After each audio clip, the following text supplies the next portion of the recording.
નમસ્કાર દર્શક મિત્રો, સ્વાગત છે તમારું મનન ટાઈમ ન્યૂઝમાં।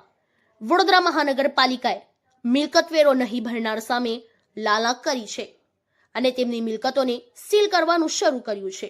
મ્યુનિસિપલ કોર્પોરેશને બાકી મિલકત વેરા નહીં ભરનાર લોકોને કોમર્શિયલ મિલકતો સીલ કરવાનું શરૂ કરી છે, જે અંતર્ગત એક જ દિવસમાં પાલિકાએ સપાટો બોલાવ્યો હતો તો વેરો નહીં ભરનારાઓમાં દોડધામ મચી છે।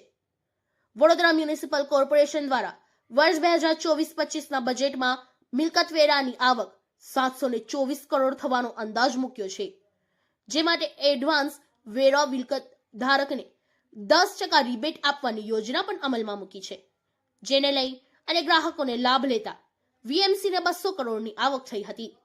ત્યારબાદ રહેણાંક અને કોમર્શિયલ વેરા બિલ પર 80% વ્યાજ માફીની યોજના પણ હાલ ચાલુ છે। તેમ છતાં અનેક મિલકત ધારકો બાકી વેરો ભરતા નથી। થોડા દિવસ પહેલા જ વેરો ભરવાની મુદતમાં વધારો કરવામાં આવ્યો છે, જેને લઈને હવે પાલિકાએ વેરો ન ભરનાર સામે કડક કાર્યવાહી કરવામાં આવી હતી।